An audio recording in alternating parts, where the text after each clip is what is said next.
This is Optimal Health Daily, episode 1622. Can I Pursue Weight Loss Too?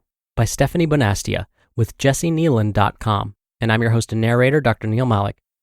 Hello, happy middle of the week Wednesday, a happy Groundhog Day, and welcome back to Optimal Health Daily, where I read an article to you every single day of the year. Now, it's Wednesday, and like I do pretty much every Wednesday, I like to give you a little bit of inspiration. So with that, here we go. Quote, "Every accomplishment begins with a decision to try." Edward T. Kelly. Now, today's article from JessiKneeland.com is actually really similar to how I structure my Q&A episodes. So what you're going to hear is a question that was asked on Jessi Kneeland's site and responded to by one of the site's contributors, Stefanie Bonastia. And so with that, let's get right to today's post and start optimizing your life. Can I Pursue Weight Loss Too? By Stefanie Bonastia with JessiKneeland.com. Question. I have struggled with food and weight since I was 10. I am 27 now. And about 2 years ago, I lost a lot of weight by changing my diet to X and started going to the gym. I got kind of obsessed with it and would stress about not eating perfectly, but I was still able to do it. But then I started cheating here and there, not eating as well as I wanted to. Over the past 6 months, I have gained all the weight back. I try to go back to what I was doing before, but after a while, I go right back to my old ways. I just want to be healthy. My question is, can I heal my relationship with food while trying to lose weight, but this time in a healthier way? Answer. Thank you for your question. You are not alone with these thoughts. I hear from people all the time who express similar circumstances and concerns. First, I'm sorry that you have spent so much time feeling at odds with food and your body. We are taught from young ages that we should change our size and shape if it does not conform to media ideals, and that confidence and health are only accessible to smaller bodies. The pursuit of weight loss is a default setting for most people raised as female. I know that finding a diet that changes the size of your body for the first time can feel liberating. It's like finally cracking the code of weight loss. You might think, why did I never try this before? It's so easy. At first, that's true. It's easy to run on the adrenaline of success. There's a buzz that accompanies knowing exactly what to eat, when to eat, or how much to eat. The wave of compliments that inevitably ensue is intoxicating as your body changes and you become admired for your discipline. However, over time, the sustainability of the diet loses traction. Our bodies become threatened if weight loss happens too quickly, too drastically, or if we dip below the weight range where our bodies feel safe. This is called our weight set point range, and the ranges vary from person to person depending on genetics and diet history. Our biology has no concept of thinness as a value system. It is simply concerned with survival. Diets threaten survival because your body only understands that it is not getting the intake it has been used to, and therefore is not enough energy to sustain its current level of functioning. In the case of extreme diets that eliminate entire food groups or require prolonged periods of time without eating, the body moves into an alarm state and starts sending out increased hunger signals with greater urgency. There is a primal drive to eat that overrides willpower. We blame ourselves and believe we aren't motivated enough, but in fact our biology, and often our psychology, has overruled our conscious effort to restrict food. This is not a moral failing. It is human design. Healing your relationship with food is not the same as losing weight, and in fact, they work in opposition to one another.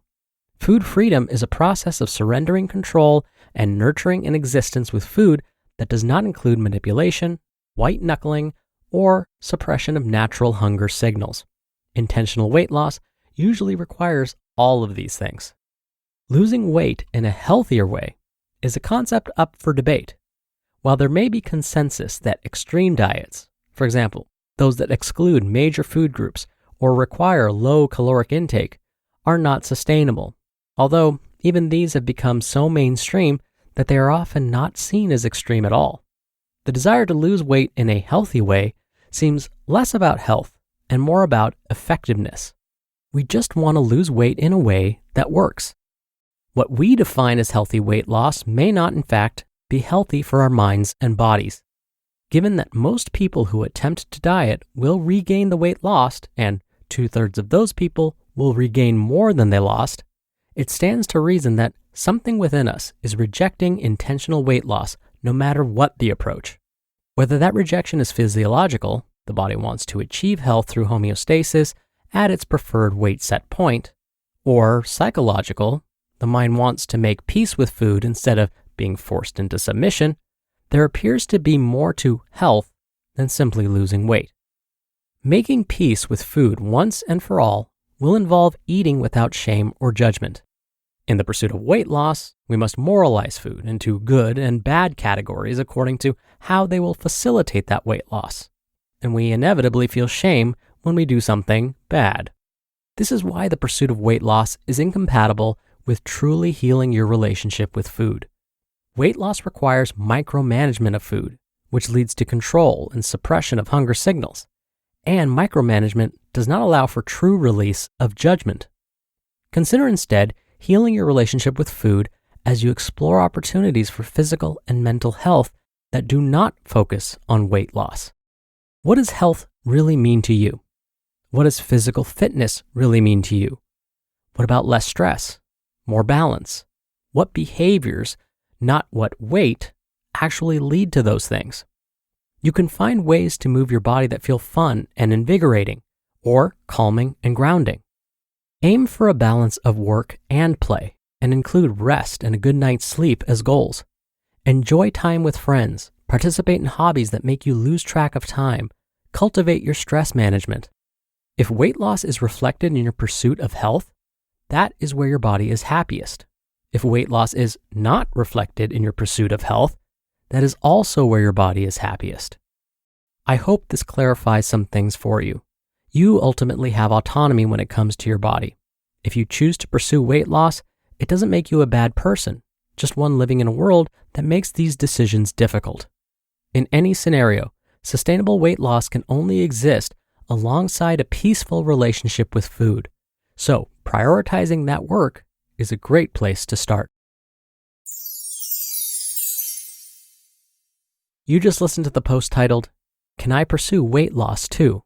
by Stefanie Bonastia with JessiKneeland.com.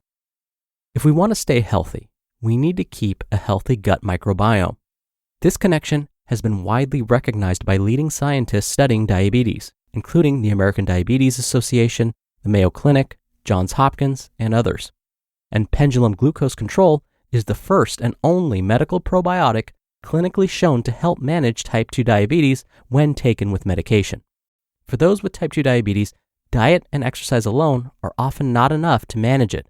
The best approach emphasizes diet, exercise, and a healthy gut microbiome. Pendulum glucose control helps fill in the gaps between diet and exercise. So if you or someone you love has type 2 diabetes, take control of glucose levels with Pendulum glucose control. Use code OHD at pendulumlife.com to get 20% off all products. That's pendulumlife.com. Promo code OHD for 20% off. Dr. Neil here for my commentary. As Stefanie mentioned in today's post, there are so many diets out there. And depending on who you ask, they all seem to work. Ask 10 random dieters what meal plan they're following, and you'll probably get at least 5 different answers. Oh, you've got to go high protein and high fiber. That's what's working for me. No, they don't know what they're talking about. High fat is where it's at. No, intermittent fasting is the key. Each dieter will try and convince you that their method is best. Fast forward a year and ask those same dieters whether they're still following the same meal plan that they swore by a year ago. Odds are they've moved on to the next fad. Researchers have tried to determine which meal pattern helps people lose weight, keep it off, and still maintain a healthy relationship with food. Well, here's what they found. Those that lost weight and kept it off followed a balanced diet that suits their lifestyle. That was the most important factor. It wasn't necessarily about banishing certain foods or a complete overhaul of their current diets. It was about finding a way to fit a balanced diet into their everyday life. All right, that's another episode of Optimal Health Daily. Thank you so much for listening every day. Thank you for sharing this show with others. That's how we've been able to keep this show going for so long. I hope you have a wonderful rest of your Wednesday if you're listening in real time, and I'll see you back here tomorrow where your optimal life awaits.